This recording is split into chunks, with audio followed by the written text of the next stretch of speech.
কিছু এনজিওর লোকেরা বলে নারীদেরকে ইসলাম শিক্ষা দেওয়া, শিক্ষিত হওয়ার সুযোগ করে নাই, নারীদেরকে ইসলাম মূর্খ জাহেল বানিয়ে রাখতেছে। কিন্তু প্রিয় ভাইয়েরা, এটা হলো ভণ্ডামি কথা। কারণ ইসলাম নারীদেরকে শিক্ষার অধিকার দিয়েছে। নারী শিক্ষা গ্রহণ করতে পারবে, শিক্ষিত হতে পারবে, নারী পর্দার সাথে ব্যবসা বাণিজ্য করতে পারবে, নারী সব জায়গায় যাইতে পারবে। কিন্তু শর্ত হলো ঘরের পরিবেশে, অর্থাৎ পর্দার মাধ্যমে করা লাগবে। সুবহানাল্লাহ। আল্লাহ রাব্বুল আলামিন কোরআন মাজিদে সূরা আলাক এর মধ্যে বলেন, ইকরা বিইসমি রাব্বিকাল্লাযী খলাক, পড়ো তোমার প্রভুর নামে যিনি তোমাকে সৃষ্টি করেছেন। তার মানে প্রিয় ভাইরা বলেন তো, এটা আল্লাহ শুধু পুরুষদেরকেই বলেছেন নাকি সবার জন্য বলেছেন?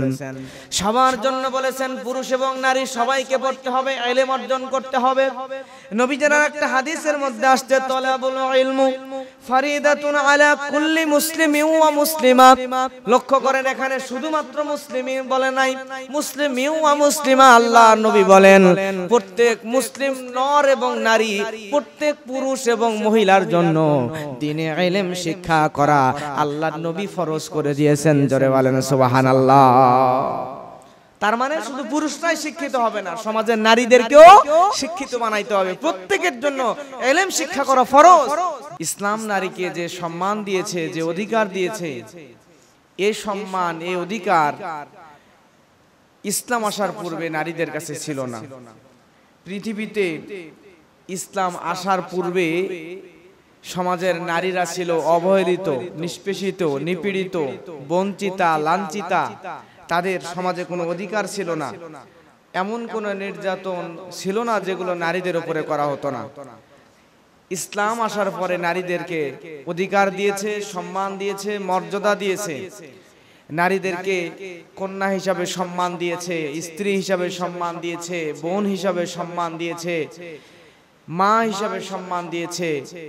এমন কোন সেক্টর নাই যে সেক্টরে নারীদেরকে ইসলাম সর্বোচ্চ সম্মান প্রদান করে নাই। জোরে বলেন সুবহানাল্লাহ। প্রিয় মুসল্লি কেরাম, এই নারীদেরকে জাহিলি যুগে এমন ভাবে নির্যাতন করা হতো, তারা ছিল নির্যাতিতা, বঞ্চিতা, লাঞ্ছিতা। সেখান থেকে একদম কবর থেকে তুলে নারীদেরকে ইসলাম ঘরের রানীর সম্মানে, ঘরের রানীর সিংহাসনে সমাসীন করে দিয়েছে, বসিয়ে দিয়েছে। সুবহানাল্লাহ। সেই যুগটা ছিল জাহিলিয়াতের যুগ, যে যুগে নারীদেরকে জীবন্ত কবরের মধ্যে কবর খুঁড়ে পুঁতে দেওয়া হতো। তার অপরাধ একটাই অপরাধ, নারী হয়ে জন্মগ্রহণ করেছে। নারী হওয়ার পরে জীবন্ত কবর দেওয়া হতো।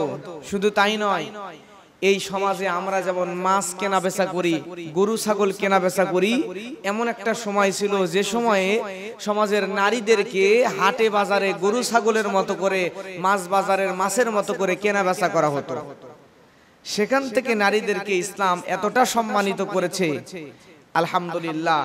কিন্তু আজকে আমাদের সমাজের অবস্থা হয়ে গেছে অন্যরকম।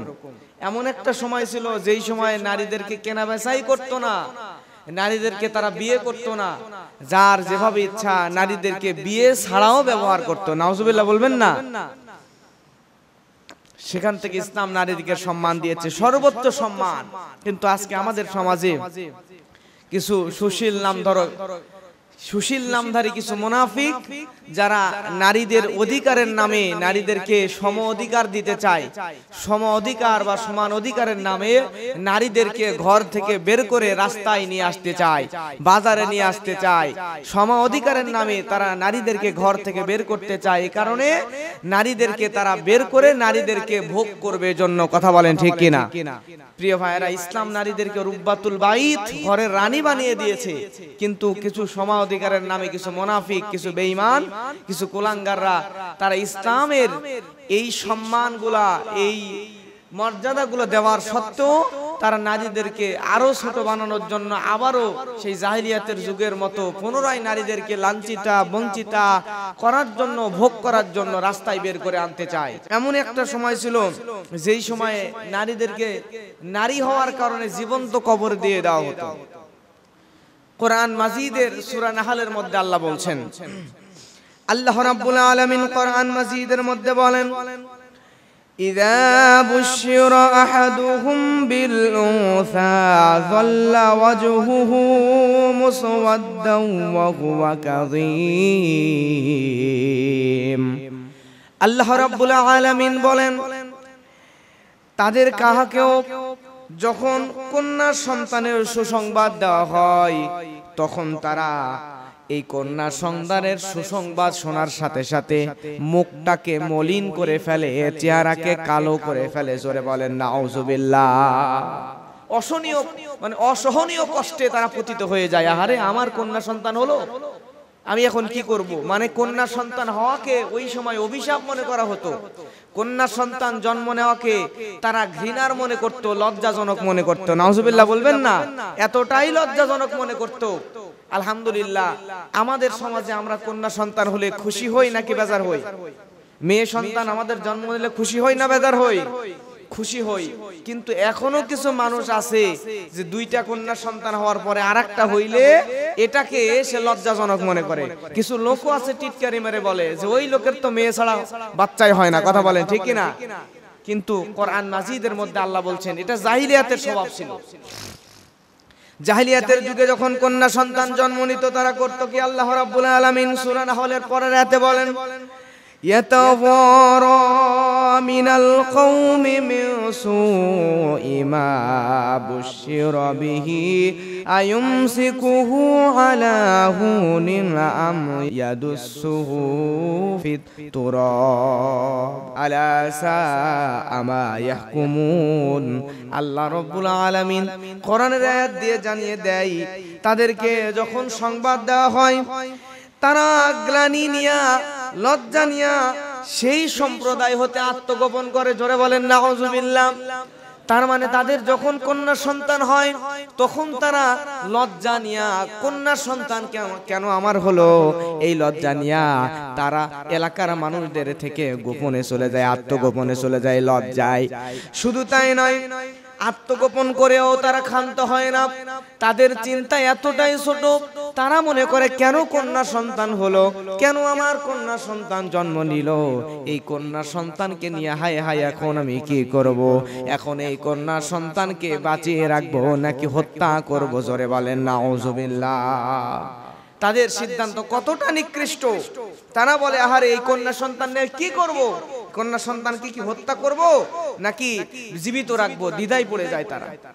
কিন্তু আজকেও যদি আপনি কন্যা সন্তান হওয়ার পরে লজ্জা মনে করেন, লজ্জাজনক মনে করেন, তাহলে বুঝতে হবে ওই জাহিলিয়াতের যুগের মেয়ে পুরুষরা যেরকম মেয়ে হলে তারা লজ্জাজনক মনে করত, আজকেও আপনি যদি কন্যা সন্তান হয়ে লজ্জা নেন, লজ্জাজনক অপমানজনক মনে করেন, তাহলে ওই জাহিলিয়াতের যুগের মানুষদের সাথে আপনার আমার আর কোনো বিভেদ থাকলো না। প্রিয় ভাইয়েরা আমার, লক্ষ্য করেন সুনান আদ-দারিমির হাদিসের মধ্যে একটা ঘটনা আসছে। আল্লাহর হাবিব সাল্লাল্লাহু আলাইহি ওয়াসাল্লাম এরকম সাহাবীদেরকে নিয়ে বসা। এমন সময় একজন জৈনক সাহাবী আল্লাহর হাবিব সাল্লাল্লাহু আলাইহি ওয়াসাল্লামকে ডাক দিয়ে বলেন, ইয়া রাসূলুল্লাহ আপনি একটু বলেন তো, ইসলাম কবুল করে নিয়েছি আমি, এজন্য আমার পূর্বের গুনাহগুলোকে কি আল্লাহ মাফ করে দিয়েছে নাকি? আল্লাহর হাবিব সাল্লাল্লাহু আলাইহি ওয়াসাল্লাম বললেন, সাহাবী তুমি ইসলাম কবুল করে নিয়েছো, ইসলাম কবুল করে নেওয়ার কারণে তোমার পূর্বের সমস্ত গুনাহগুলোকে আল্লাহ মাফ করে দিয়েছেন। সুবহানাল্লাহ। ইসলাম কবুল করার কারণে তোমার সব গুনাহ পূর্বের মাফ হয়ে গেছে। এবারে প্রিয় ভাইয়েরা লক্ষ্য করেন, সাহাবী বলছে, ইয়া রাসূলুল্লাহ কিন্তু আমার তো ভয় হয় এমন একটা গুনাহ আমি করেছি। আল্লাহ রাসূলকে বর্ণনা করে শোনাচ্ছেন, জাহিলিয়াতের যুগের কথা বলছেন, আমার একটা ফুটফুটে কন্যা সন্তান হয়েছিল, যেই সন্তান এতটাই সুন্দরী ছিল, এতটাই সুন্দর বাচ্চা, এই বাচ্চাকে যে কেউ দেখলে মায়া লেগে যাবে, এত সুন্দর ফুটফুটে একটা কন্যা সন্তান আমার জন্ম নিয়েছিল। কিন্তু এই কন্যা সন্তান হওয়ার পরে এটাকে আমি অপমানজনক মনে করলাম, লজ্জাজনক মনে করলাম। আহারে আমার সমাজের মানুষেরা কি বলবে চিন্তা করলাম। করার পরে আমি একদিন আমার সন্তানকে বুঝায়া দূরে ঘুরতে নিয়ে যাওয়ার নাম করে আমার সন্তানকে নিয়ে চলে গেলাম মরুভূমির ভিতরে। এক পাহাড়িয়া এলাকায় যায় মরুভূমির ভিতরে গেলাম। সেখানে যাওয়ার পরে আমার কন্যা সন্তানকে ওইখানে রেখে মাটির মধ্যে আমি গর্ত খোঁড়া শুরু করে দিলাম। আমার সন্তান বলে, বাবারে গর্ত কেন খুঁড়তেছেন? এবার আমি গর্ত খুঁড়তে খুঁড়তে আমার সন্তানকে ওই গর্তের কাছে নিয়ে গেলাম। আমার সন্তানকে জবাব দিতে পারলাম না। আমার কন্যা সন্তানকে দুই হাত দিয়া ধরে ওই গর্তের মধ্যে সর্বোচ্চ শক্তি দিয়া আছাড় দিয়ে ফালাইয়া দিলাম। আছাড় দিয়ে আমার কলিজার টুকরা সন্তানকে আমি যখন গর্তের মধ্যে ফেলে দিলাম, ইয়া রাসূলুল্লাহ, আমার সন্তান বুঝতে পেরেছে তাকে আমি হত্যা করব। আমার সন্তান বলতেছে, আব্বু আপনি আমাকে মারবেন না, দয়া করে আপনি আমাকে জীবিত অবস্থায় ছেড়ে দেন। আমি জীবনেও আপনাকে কোনোদিন আব্বু বলে ডাকবো না, জীবনে কোনোদিন আপনার কাছে বাবার অধিকার চাইতে যাইব না। প্রয়োজনে ভিক্ষা করে খাবো, মানুষের বাড়িতে কাজ করে খাবো আব্বু, তারপরেও আমাকে জীবিত ছেড়ে দেন। কিন্তু ইয়া রাসূলুল্লাহ, আমার তো মনের মধ্যে মায়া হলো না, দয়া হলো না। আমি আমার সন্তানকে ওই জায়গায় ফালায়া জীবিত অবস্থায় মুখের উপরে, চেহারার উপরে বড় একটা পাথর দিয়ে আঘাত করে হত্যা করে মাটি দিয়া কবর দিয়া চলে আসলাম। নাউযুবিল্লাহ। এরকম অবস্থা ছিল। আল্লাহর নবী ওই সাহাবীর কাছে ঘটনাটা শোনার পরে চোখের পানি ছেড়ে দিয়ে কাঁদতেছে। সাহাবীরা বলছে, আল্লাহর হাবিব সাল্লাল্লাহু আলাইহি ওয়াসাল্লাম এমন ভাবে কাঁদতেছিলেন, নবীজির চোখের পানি দিয়া দাড়ি মোবারক গুলো ভিজে যাচ্ছিল। প্রিয় ভাইরা আমার, আল্লাহর হাবিবের এই কান্নার দৃশ্য দেখে সঙ্গে সঙ্গে সাহাবীরাও কান্না শুরু করে দিলেন। আহারে আল্লাহর নবীকে তুমি তো বড়ই কষ্ট দিয়ে ফেললে। নবীজি ওই সাহাবীকে বললে, তুমি কি বললাম, ঘটনাটা তুমি আবার আমার কাছে বলো। ওই সাহাবী আবারও নিজের কন্যাকে নিজে হাতে হত্যা করার ঘটনা আল্লাহর হাবিবের কাছে বর্ণনা করলো। প্রিয় ভাইরা আমার, বোঝাতে চাচ্ছিলাম আমাদের এই সমাজের মধ্যে, আমাদের সমাজে নারীদেরকে এই সম্মান এনে দিয়েছে। জাহেলিয়াতের যুগে নারীদেরকে জিন্দা অবস্থায় কবর দেওয়া হতো নারী হওয়ার অপরাধে। তাদেরকে বিয়ে ছাড়াই ব্যবহার করা হতো। তাদেরকে এমন কোন নির্যাতন ছিল না যেগুলো করা হতো না। সেখান থেকে ইসলাম নারীদেরকে সম্মান দিয়েছে, সর্বোচ্চ মর্যাদা এবং অধিকার নিশ্চিত করে দিয়েছে। সুবহানাল্লাহ। সর্বোচ্চ অধিকার দিয়েছে নারীদেরকে ইসলাম। কিন্তু আজকে এই ইসলাম এত সম্মান অধিকার দেওয়ার পরও কিছু সমাজের সুশীল কুশীল কিছু বদমাইশ ভণ্ড বুদ্ধিজীবী নারী এবং পুরুষরা যারা সমান অধিকার চায়, কিন্তু ইসলাম নারীদেরকে সমান অধিকার দেয় না। নারীদেরকে বিভিন্ন জায়গায় পুরুষের চাইতে বেশি মর্যাদা দিয়েছেন। একজন নারীর যে মর্যাদা, এই মর্যাদা কোনোদিন কোনো পুরুষ মানুষের হতে পারে না। জোরে বলেন সুবহানাল্লাহ।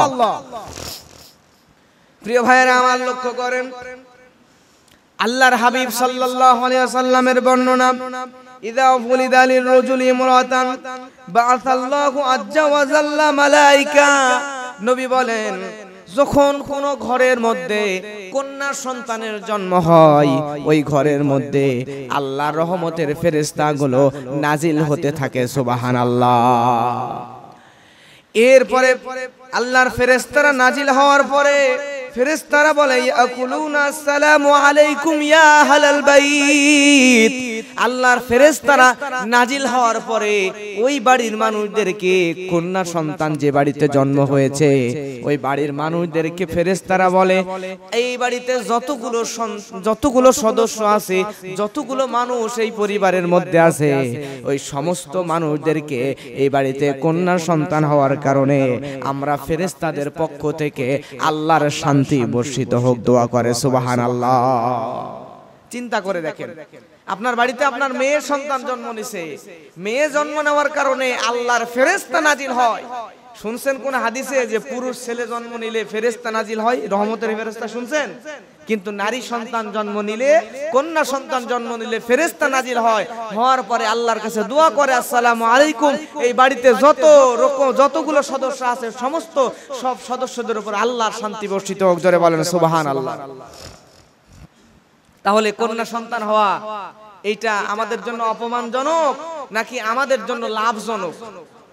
সুবহানাল্লাহ বলেন, জোরে বলেন সুবহানাল্লাহ।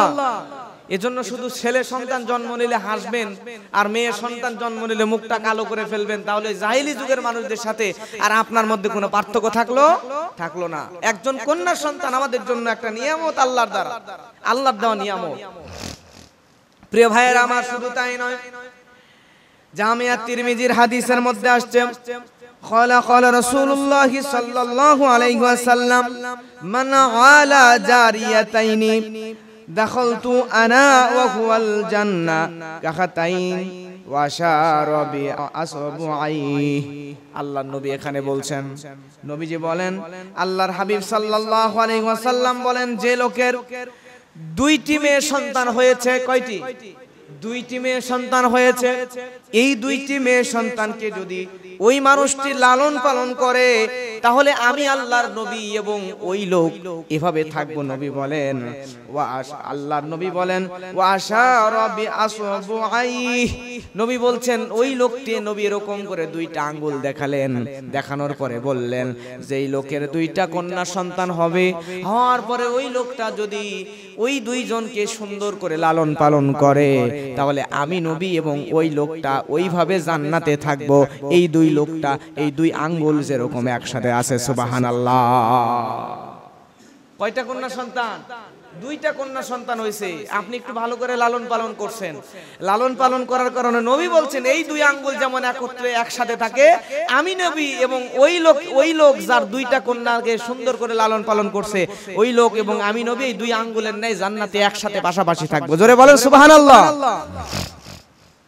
তাহলে মেয়ে সন্তান হলে রাগ করবেন, কষ্ট পাবেন, মন খারাপ করবেন? প্রিয় ভাইয়েরা আমার, লক্ষ্য করেন, মেয়েকে বোঝা মনে করবেন না।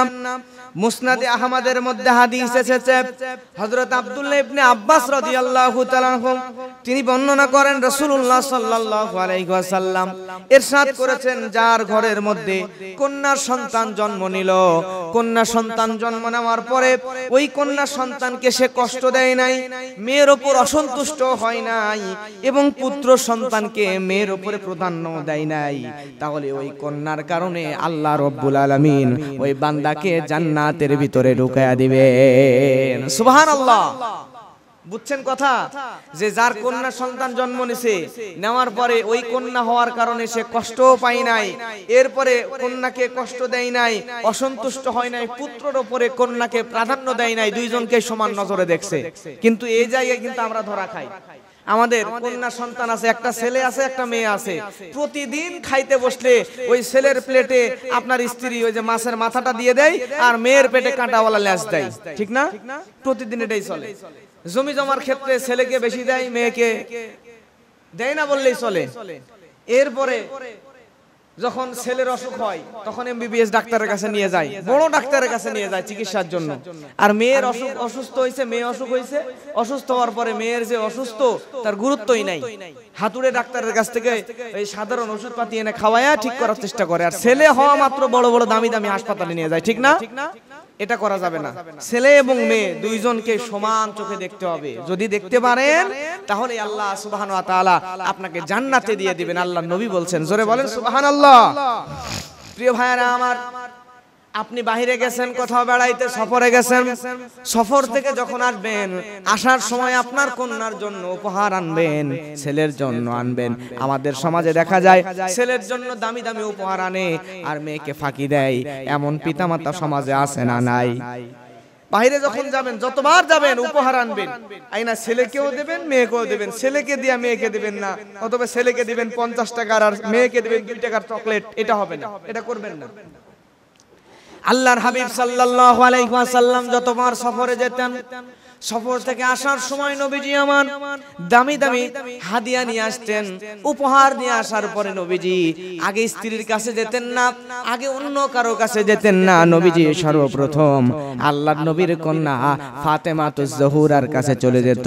নবীজি উপহারগুলো ফাতেমার হাতে দিয়া তারপরে নবীজি ফাতেমাকে খুশি করতেন। সুবহানাল্লাহ, জোরে বলেন না সুবহানাল্লাহ। প্রিয় ভাইয়েরা আমার, লক্ষ্য করেন তাহলে কন্যা সন্তান হইলে অখুশি হওয়া যাবে যাবে না। আপনি যদি কন্যা সন্তানকে ঠিক মতো লালন পালন করেন, আপনার যতই অভাব থাক না কেন, আপনি যদি আপনার মেয়েদেরকে অভাবের মধ্যে কষ্ট করে লালন পালন করেন, মেয়েদেরকে যদি দেখাশোনা করেন, প্রিয় ভাই বিশ্বাস করেন আল্লাহ আপনাকে জাহান্নাম থেকে বাঁচিয়ে দিবেন। সুবহানাল্লাহ।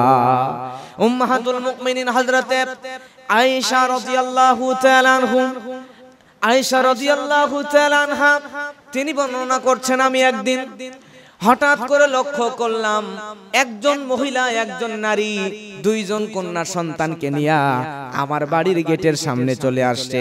আসার পরে ওই দুই নারীর দুইজন কন্যা সন্তান ওই নারীর দুই পাশে মাটির মধ্যে বসে গেছে ক্ষুধার যন্ত্রণা। এমন সময় আমি আয়েশার কাছে ওই নারী বলল, মা জননী আমাদেরকে কিছু খাবার দেন। আমার কাছে যখন কিছু প্রার্থনা করলো, আয়েশা রাদিয়াল্লাহু তাআলা আনহা বলেন, তখন আমি ঘরে তেমন কিচ্ছু ছিল না, একটা মাত্র খেজুর আমি নিয়ে আয়েশা, ওই খেজুরটা আমার কাছে ছিল, আমি আমার কাছে ওই খেজুরটা আমি নিজে না খেয়ে ওই খেজুরটা ওই মহিলার হাতের মধ্যে দিয়ে দিলাম। সুবহানাল্লাহ। প্রিয় ভাইয়েরা আমার, আম্মা জান আয়েশা লক্ষ্য করে দেখলেন ওই খেজুরটা নিল ওই মহিলা, তাকে দেখে বোঝা যাচ্ছে সে নিজেও ক্ষুধার্ত, কিন্তু ওই খেজুর নিয়ে নিজের মুখের মধ্যে দিল না, ওই খেজুরটাকে হাতের মধ্যে নিয়ে ভেঙে দুইটা ভাগ করে দুইটা টুকরা করে দুইটা টুকরা বানায় একটা খেজুর তার দুইজন কন্যা সন্তানের হাতের মধ্যে দিয়ে দিল। সুবহানাল্লাহ, জোরে বলেন সুবহানাল্লাহ। চিন্তা করে দেখেন বাবা মা কি জিনিস, নিজে খাইলো না, একটা খেজুর পাইছে ওইটা ভেঙে দুই মেয়ের হাতে দিয়ে দিল, দুই মেয়ে ওইটা খাইতে খাইতে দাঁড়ায় তারপর তারা রওনা দিল। সুবহানাল্লাহ। আম্মা জান আয়েশা নবীজি যখন ঘরে ফিরলেন, নবীজিকে সমস্ত ঘটনা খুলে বললেন। খুলে বলার পরে আমার নবীজি এই ঘটনা শুনলেন, শোনার পরে আয়েশাকে বললেন, আয়েশা আমি বুঝতে পেরেছি যেই মহিলা নিজে না খেয়ে দুইজন কন্যা সন্তানকে দেখভাল করলো, দুইজন কন্যা সন্তানকে খাওয়ালো, ওই মহিলা এই খেজুর দুইটা মহিলা সন্তানকে খাওয়ানোর কারণে তাদেরকে দেখভাল করার কারণে আমি নবী বলে দিলাম আল্লাহ রব্বুল আলামিন তাকে জাহান্নামের আগুন থেকে মুক্ত করে দিবে। সুবহানাল্লাহ। জাহান্নামের আগুন থেকে মুক্ত করে দিবেন। তাহলে আপনিও যদি আপনার সন্তানকে দেখভাল করেন, নিজে না খেয়ে হলেও আপনার কন্যা সন্তানগুলোকে একটু দেখেন, একটু খাওয়ান, তাহলে প্রিয় ভাইরা আল্লাহ সুবহানাহু ওয়া তাআলা আপনাকে জাহান্নামের আগুন থেকে রক্ষা করবেন। শুধু তাই নয়, একজন নারীর মর্যাদা, এতক্ষণ বললাম কন্যা হিসাবে, এবার দেখেন নারীর মর্যাদা, বোন হিসাবে কতটা মর্যাদা দিয়েছে ইসলাম। ভাইদেরকেও আল্লাহর নবী বলেন, প্রিয় ভাইয়েরা আমার, বোনদেরকে দেখাশোনা করতে হবে। যদি বোনদেরকে ভাইরা দেখাশোনা করে, তাহলে বোনদেরকে দেখাশোনার কারণেও আল্লাহ রব্বুল আলামিন ওই ভাইদেরকে জান্নাত দিয়ে দিবেন। সুবহানাল্লাহ। আমাদের সমাজে বোনদেরকে সম্পদ, বাবার যদি 1 বিঘা জমি থাকে, 1 বিঘা জমি থাকলে 2 বোন যদি থাকে আর 1 ভাই থাকে, তাহলে 1 ভাই পাবে 10 কাঠা আর 2 বোন 5 কাঠা 5 কাঠা 10 কাঠা, তাহলে ভাইয়ের অর্ধেক পাইবে বোন, ঠিক না? কি কারণে? কারণ হচ্ছে যে আমাদের সমাজে সম অধিকারের নামে কিছু ভণ্ড মানুষ আছে, তারা বলে যে ছেলেদেরকে ইসলাম বেশি সম্পদ দিয়েছে আর মেয়েদেরকে কম দিয়েছে, এই মেয়েদেরকে জমি জমা কম দিয়া পিতার অংশ থেকে বঞ্চিত করছে। নাউজুবিল্লাহ বলবেন না? কিন্তু এখন তো অর্ধেক দিচ্ছে ছেলের অর্ধেক। একটা সময় ছিল মেয়েদেরকে সম্পত্তি দেওয়া হতো না, কিছুই দেওয়া হতো না, বঞ্চিত করা হতো। কিন্তু এখন আল্লাহ কোরআনে সিস্টেম করে ছেলেদেরকে 2 ভাগ, মেয়েদেরকে 1 ভাগ। 1 ভাগ কেন 2 ভাগ নয় কেন? কারণ হচ্ছে ওই বোন যদি অর্ধেকটা সম্পদ নিয়ে নেয় তাহলে এমনও হতে পারে ভবিষ্যতে ভাই তাকে গুরুত্ব না দিতে পারে, কিন্তু ভাইকে 2 ভাগ সম্পদ দেয়া, বোনকে 1 ভাগ সম্পদ আল্লাহ এই কারণেই দিলেন, কারণ হচ্ছে ওই বোনের পিতা যখন মারা যাবে, পিতার অবর্তমানে বোনের যদি ডিভোর্স হয়ে যায়, স্বামী মারা যায় বা কোনো কারণে ভাইয়ের বাড়িতে আশ্রয় নেয়, ওই বোনের অর্ধেক জমি ভাইয়ের কাছে আছে, ভাই খাবে, ভাই 2 ভাগ, বোন 1 ভাগ। এই কারণে ওই বোনকে মৃত্যু পর্যন্ত ভাই দেখাশোনা করতে বাধ্য। জোরে বলেন সুবহানাল্লাহ। এখন বলেন তো, একজন ভাই বাপ মারা গেলে বোনের কাছে যে আশ্রয় নেবে, বোন কি ভাইকে আশ্রয় দেওয়ার জন্য বাধ্য? একদিনও যদি খাবার না দেয় বোনের গুনাহ হবে না, বোঝানোর জন্য বলছি। কিন্তু একজন বোন তার বাবা মারা যাওয়ার পরে বিয়ে হয়ে গেছে, স্বামী ডিভোর্স দিয়ে দিয়েছে, তার কিছু নাই, এখন সে যতদিন বাঁচবে ভাইয়ের কাছে থাকবে, খাবে, যতদিন সে বেঁচে থাকবে, স্বামীর বেঁচে থাকলেও ভাইয়ের বাড়িতে আসবে, যাবে, ইচ্ছা মতো ভাই তাকে মেহমানদারি করবে। কারণ বোনের চাইতে বোনকে অর্ধেক সম্পদ আর ভাইকে ডবল সম্পদ দিয়েছে আল্লাহ, যাতে বোনটাকে চিরকাল দেখভাল করতে পারে। জোরে বলেন সুবহানাল্লাহ। তাহলে বলেন তো, বোন হিসাবে ইসলাম কি মেয়েদেরকে অধিকার কম দিয়েছে নাকি অধিকার আরো বাড়ায় দিয়েছে? ছেলেদের যাওয়ার জায়গা না থাকলেও মেয়েদের বাবা মারা যাওয়ার পরে, স্বামী মারা যাওয়ার পরে ভাই নামক একটা মাথার উপর ছায়া থাকে। জোরে বলেন সুবহানাল্লাহ। প্রিয় ভাইয়েরা লক্ষ্য করেন, এবারে আসেন শিক্ষা ক্ষেত্রে নারীর অধিকার। কিছু এনজিওর লোকেরা বলে নারীদেরকে ইসলাম শিক্ষা দেওয়ার, শিক্ষিত হওয়ার সুযোগ করে নাই, নারীদেরকে ইসলাম মূর্খ জাহেল বানিয়ে রাখতেছে। কিন্তু প্রিয় ভাইয়েরা, এটা হলো ভণ্ডামি কথা। কারণ ইসলাম নারীদেরকে শিক্ষার অধিকার দিয়েছে, নারী শিক্ষা গ্রহণ করতে পারবে, শিক্ষিত হতে পারবে, নারী পর্দার সাথে ব্যবসা বাণিজ্য করতে পারবে, নারী সব জায়গায় যাইতে পারবে, কিন্তু শর্ত হলো ঘরের পরিবেশে, অর্থাৎ পর্দার মাধ্যমে করা লাগবে। সুবহানাল্লাহ। কারণ প্রিয় ভাইয়েরা আমার, লক্ষ্য করেন আল্লাহ রাব্বুল আলামিন কোরআন মাজিদে সূরা আলাকের মধ্যে বলেন, ইকরা বিইসমি রাব্বিকাল্লাযী খলাক, পড়ো তোমার প্রভুর নামে যিনি তোমাকে সৃষ্টি করেছেন। তার মানে প্রিয় ভাইয়েরা বলেন তো, এটা আল্লাহ শুধু পুরুষদেরকেই বলেছেন নাকি সবার জন্য বলেছেন? সবার জন্য বলেছেন। পুরুষ এবং নারী সবাইকে পড়তে হবে, ইলম অর্জন করতে হবে। নবীজির একটা হাদিসের মধ্যে আসছে, তালাবুল ইলমু ফারিদাতুন আলা কুল্লি মুসলিমিন ওয়া মুসলিমা। লক্ষ্য করেন, এখানে শুধুমাত্র মুসলিমিন বলে নাই, মুসলিমিন ওয়া মুসলিমা। আল্লাহ নবী বলেন প্রত্যেক মুসলিম নর এবং নারী, প্রত্যেক পুরুষ এবং মহিলার জন্য দ্বীনে ইলম শিক্ষা করা আল্লাহর নবী ফরজ করে দিয়েছেন। জোরে বলেন সুবহানাল্লাহ। তার মানে শুধু পুরুষরাই শিক্ষিত হবে না, সমাজের নারীদেরকেও শিক্ষিত বানাইতে হবে। প্রত্যেকের জন্য ইলম শিক্ষা করা ফরজ, দিলে ইলম আমাদেরকে শিখতেই হবে। এখন যদি বলেন যে তাহলে যে ইসলাম কোন জায়গায় বলছে যে নারীদেরকে মূর্খ হয়ে থাকা লাগবে, শিক্ষিত হওয়া লাগবে না? নারীরাও শিক্ষা গ্রহণ করবে, কিন্তু পর্দার সাথে, বেপর্দা হয়ে নয়। পর্দার সাথে নারীরাও শিক্ষা অর্জন করবে। আম্মা আয়েশা রাদিয়াল্লাহু তাআলা আনহা, তিনি একজন দুইজন নয়, তার শত শত সাহাবী, বড় বড় মাপের সাহাবীও ওনার ছাত্র ছিলেন। সুবহানাল্লাহ বলেন। বিভিন্ন মাসালা সাহাবীরাও বুঝতে না পারলে আম্মা জান আয়েশা রাদিয়াল্লাহু তাআলা আনহার কাছে গিয়া এই মাসালাগুলো বুঝিয়ে নিতেন, তিনি পর্দার সাথেই বুঝিয়ে দিতেন। জোরে বলেন না সুবহানাল্লাহ। এরপরে আম্মা জান আয়েশা একটা দুইটা না 2210টা হাদিসের হাফেজা ছিলেন। 2210টা হাদিস, কম চারটেখানি কথা নাকি? এতগুলো হাদিস ওনার মুখস্থ ছিল, এতগুলো হাদিস উনি বর্ণনা করছেন। সুবহানাল্লাহ। প্রিয় ভাইয়েরা আমার, তার মানে নারীরা শিক্ষা অর্জন করতে পারবে, শিক্ষা গ্রহণ করে শিক্ষিত হতে পারবে, কিন্তু সেটা কিসের সাথে? সবাই বলেন কিসের সাথে? পর্দার সাথে।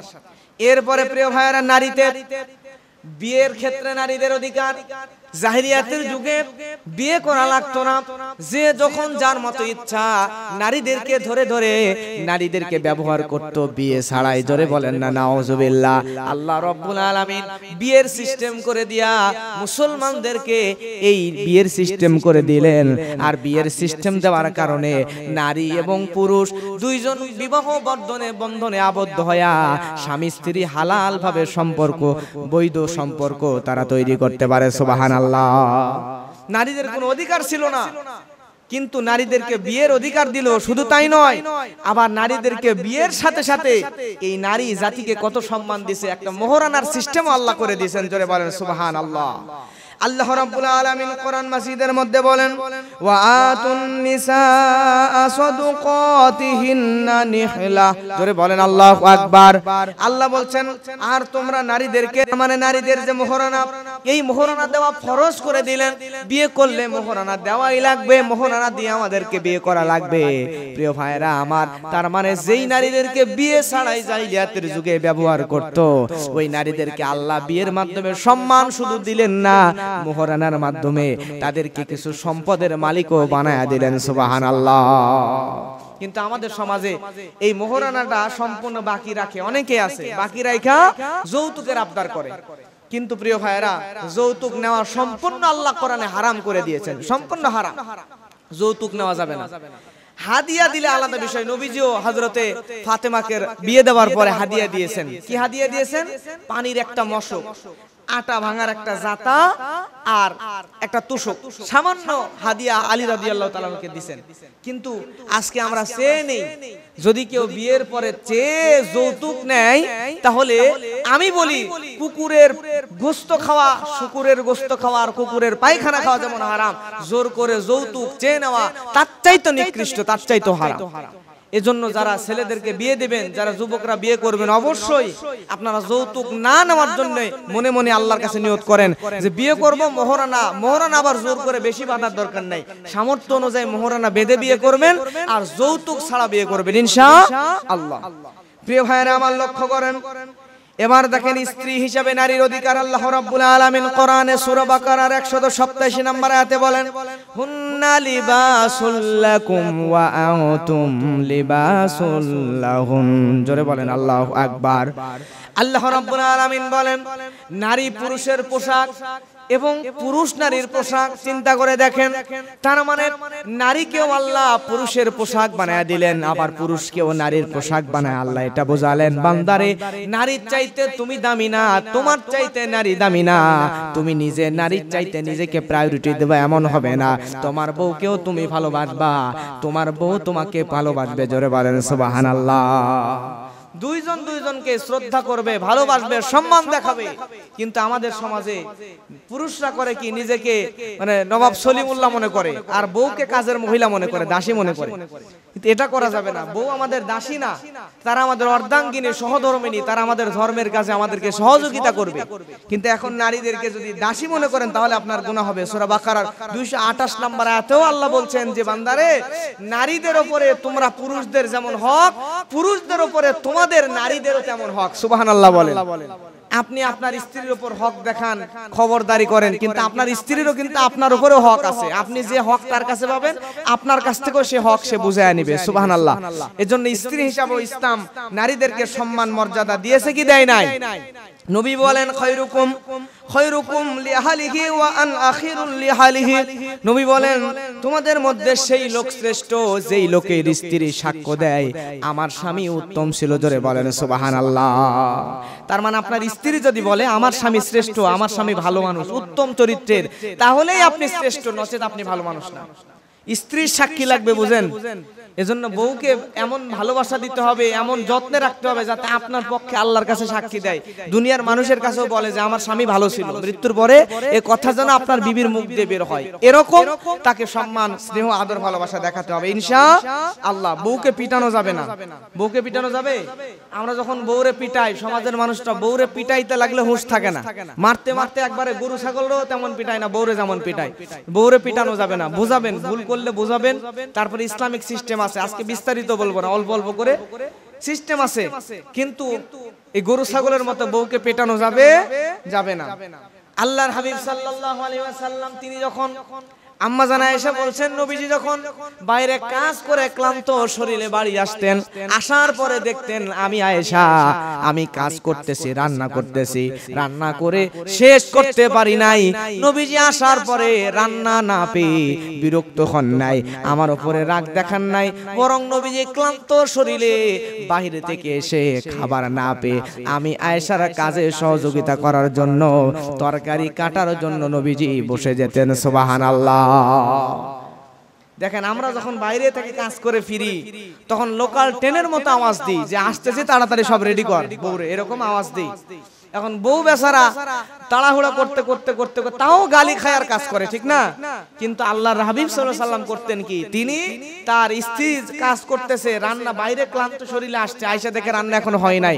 আমরা তো নবাব সলিমুল্লাহর খালাতো ভাই, যে পায়ের উপর পা লাগায়া বসে মানে শুধু বকাবকি করি, কিন্তু আল্লাহর হাবিব সাল্লাল্লাহু আলাইহি ওয়াসাল্লাম তিনি তামাম পৃথিবীর সর্বশ্রেষ্ঠ মানুষ, উভয় জাহানের সর্বশ্রেষ্ঠ মানুষ, এই নবীও বাইরে থেকে ক্লান্ত শরীরে আয়েশা বকাবকি না করে খাবার না পাইলে আবার দেখতেন কোন কোন কাজ অসম্পূর্ণ, ওই কাজগুলো স্ত্রীকে সহযোগিতা করতেন। জোরে বলেন সুবহানাল্লাহ। এই আদর্শ আমার আপনার মধ্যে আনার দরকার আছে না নাই? তাহলে স্ত্রী হিসাবে ইসলাম আমাদেরকে সম্মান দিয়েছে। প্রিয় ভাইয়েরা আমার, শুধু তাই নয়, বিধবা নারীদেরকেও ইসলাম সম্মান দিয়েছে, অধিকার দিয়েছে।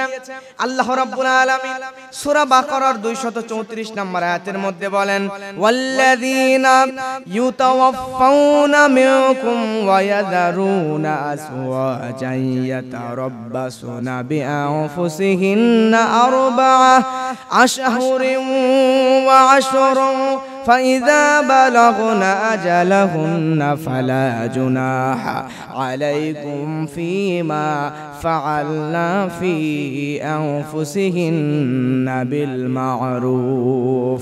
আল্লাহ রাব্বুল আলামিন এখানে বলছেন, তোমাদের মধ্যে তোমাদের যাদের স্ত্রী বিধবা হয়ে গেছে, তোমাদের মধ্যে যারা স্ত্রী রাখিয়া মৃত্যুবরণ করেছ, তোমাদের স্ত্রীরা যেন 4 মাস 10 দিন ইদ্যত পালন করে, প্রতীক্ষায় থাকে। 4 মাস 10 দিন পরে যদি তারা চায় তারা অন্যত্রে বিবাহ বসতে পারে, এতে কোনো গুনাহ নাই। জোরে বলেন সুবহানাল্লাহ। তার মানে আমাদের মধ্যে কোনো পুরুষ যদি মারা যায় তাহলে এই পুরুষের স্ত্রী 4 মাস কয় দিন? সবাই বলেন 4 মাস কয় দিন? 4 মাস 10 দিন পরে অন্য জায়গায় বিবাহ বসতে পারে, এতে কোনো সমস্যা নাই। একটা কালে ছিল জাহিলি যুগে, তখন স্বামী মারা গেলে স্ত্রীদেরকে অপয়া মনে করা হতো।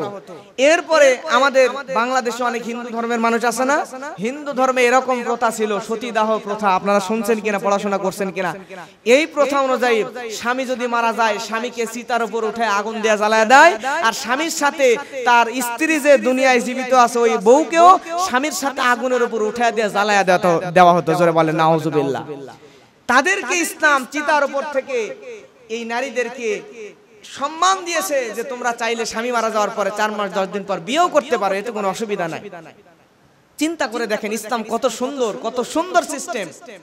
আমাদের সমাজে স্বামী মারা গেলে নারীরা, বাংলাদেশে নারীরা বিয়ে করতে চায় না, ছেলে পেলে সন্তানদের মুখের দিকে তাকায়া দ্বিতীয় বিয়ে বসতে চায় না। কিন্তু ইসলাম যদি কেউ দ্বিতীয় বিয়ে বসে এতে কোনো গুনাহ নাই, সুযোগ করে দিছে, সুযোগ করে দিছে। যদি যুবতী হয় দ্বিতীয় বিয়ে বসতে চায় তাহলে বিয়ে দিয়ে দেওয়া উচিত। প্রিয় ভাইয়েরা আমার, লক্ষ্য করেন, এরপরে যদি সন্তানের মুখের দিকে তাকায়া কোনো নারী স্বামী মারা যাওয়ার পরেও সন্তানকে লালন পালন করার জন্য যদি বিয়ে বসতে না চায়, তাহলে আল্লাহর নবী বলেন, বুখারীর হাদিস, আনা ওয়া মুরাতু সাফাউল খাদ্দাইনি কাহাতাইনি ইয়াউমাল কিয়ামা ওয়া তাম্মাস সিবাবাতি ওয়া কুস্তা ওয়া তাম্মাস সিবাবাতি ওয়া বুস্তা। আল্লাহর নবী বলছেন, যদি কোনো মানুষ, দুইজন কোনো মহিলা স্বামী মারা যাওয়ার পরে সন্তানের মুখের দিকে তাকায় যদি বিবাহ না বসে, তাহলে আমি নবী বলে দিলাম ওই বিধবা নারী কিয়ামতের ময়দানে আমি নবীর পাশাপাশি থাকবে, এই 2 আঙ্গুল যেমন পাশাপাশি। সুবহানাল্লাহ।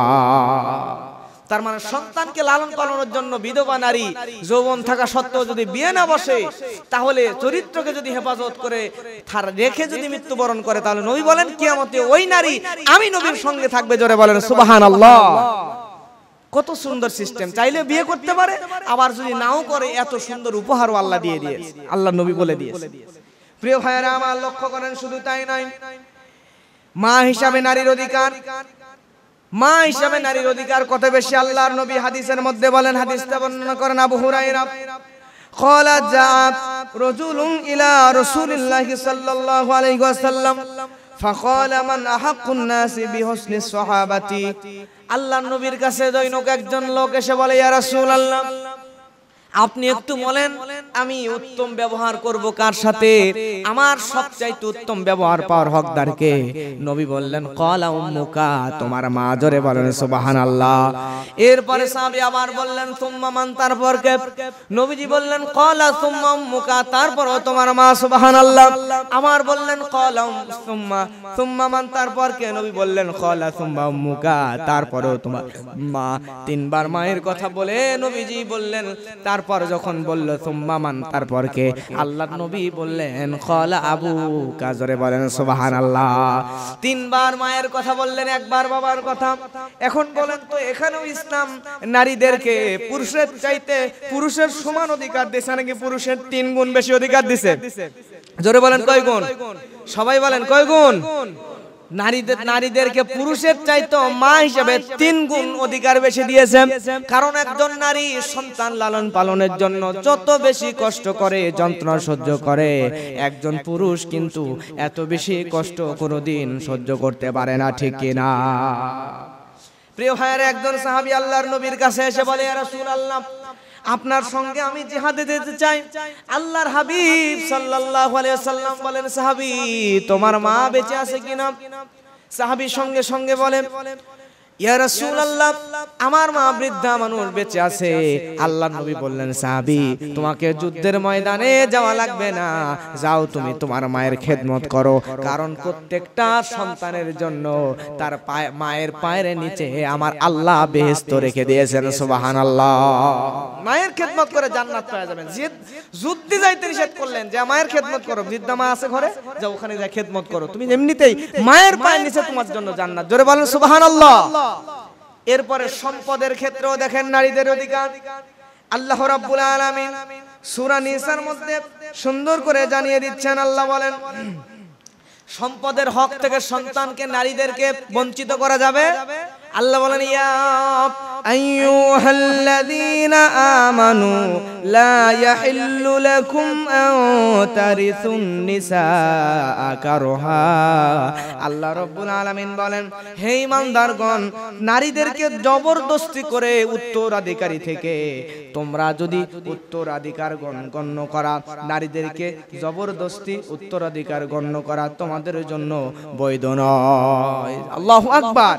আপনি যে নারীদেরকে আল্লাহ বলছেন যে নারীদের জন্য যা দিয়েছে ওইটা তাদেরকে দিয়ে দেওয়া লাগবে, আত্মসাৎ করা যাবে না। বান্দা, তুমি তোমার সন্তানকে, তোমার কন্যা সন্তানকে দিবা না, ছেলেকে সব দিয়া দিবা। আমাদের সমাজে আছে না এরকম যে হজে যাওয়ার আগে সব ছেলে মেয়েগুলোরে ডাকার পরে জমি আছে 10 বিঘা, 4টা ছেলে, 5টা ছেলে, একটা মেয়ে, 5টা ছেলেরে 2 বিঘা করে 10 বিঘা জমি দিয়ে দিয়া মেয়ের মাথায় হাত দিয়ে বলছে, মা তোর জন্য দোয়া করে দিলাম, হজে যাও দোয়া করব। নাউজুবিল্লাহ বলেন। ছেলেদেরকে জমি দিয়ে দিছে আর মেয়েরা দোয়া দিচ্ছে। ওই দোয়া মেয়ে নিয়ে কোনো কাজে আসবে? উনি যে ওই ছেলেদেরকে দিয়া মেয়েকে ঠকায় যদি হজ করে, কাবার গিলাফ ধরে সারা জীবন যদি কান্না করে, মেয়ের হক অধিকার নষ্ট করার কারণে তার হজ, উমরা, ইবাদত বান্দে কিচ্ছু আল্লাহর দরবারে কবুল হবে না। কথা বলেন ঠিক কিনা? এজন্য হক নষ্ট করা যাবে না। আপনার কন্যাকেও ছেলেকে যেমন দেবেন, মেয়ের যে উত্তরাধিকার সূত্রে মেয়ে যতখানি পাবে, সম্পূর্ণ সম্পদ মেয়েকেও দেওয়ার দরকার। জোরে বলেন আছে না নাই? সম্মান মেয়েদেরকে অবশ্যই দিতে হবে। শুধু তাই না, আল্লাহ বলেন, লিররিজালি নাসিবুম মিম্মা তারাকাল ওয়ালিদান ওয়াল আকরাবুনা ওয়ালিন নিসাই নাসিবুম মিম্মা তারাকাল ওয়ালিদান ওয়াল আকরাবুনা মিম্মা قل منه أو كثر نصيبا مفروضا। আল্লাহ বলেন, বান্দারে, পিতামাতা আত্মীয় স্বজনের পরিত্যক্ত সম্পদের মধ্যে পুরুষের যেমন অংশ আছে, পিতামাতা আত্মীয় স্বজনের পরিত্যক্ত সম্পদের মধ্যে নারীদেরকেও আমি আল্লাহ তেমন অংশ দিয়ে রাখছি। সুবহানাল্লাহ। তার মানে পিতামাতা যেরকম সম্পদ রেখে গেছে, ছেলে বাপ মা সম্পদ রেখে মারা গেছে, ছেলেও যেমন পাবে মেয়েও তেমন পাবে। কি পাবে না? মেয়ের অংশ আছে, ছেলের অংশ আছে। এখন শুধু ছেলেরে দেবেন, মেয়েকে দেবেন না, আপনার গুনাহ হবে। তাহলে এখানেও হিন্দুদের যখন মেয়ের বিয়ে হয়, বিয়ে হওয়ার সময় বিয়েতে যা খরচ করে তাই পরবর্তীতে ওই মেয়েকে আর কিঞ্চিত সম্পদ দেওয়া হয় হয় না, মেয়েদের হিন্দু মেয়েদের কোনো সম্পদ তাদেরকে দেওয়া হয় না। কিন্তু ইসলাম দেখেন, একজন মেয়ে স্বামীর কাছ থেকে সম্পদ মোহরানা পায় কি পায় না? স্বামীর মোহরানা পায়, বাবার যে সম্পদ ছেলে 2 ভাগ মেয়ে 1 ভাগ, ওখান থেকে 1 ভাগ পায়, স্বামীর মোহরানা পায়। এরপরে ওই নারীর স্বামী যদি মারা যায়, সন্তান সন্ততি যদি না থাকে, তাহলে 4 ভাগের 1 ভাগ পায়, সন্তান সন্ততি থাকলে 8 ভাগের 1 অংশ পায়। জোরে বলেন সুবহানাল্লাহ।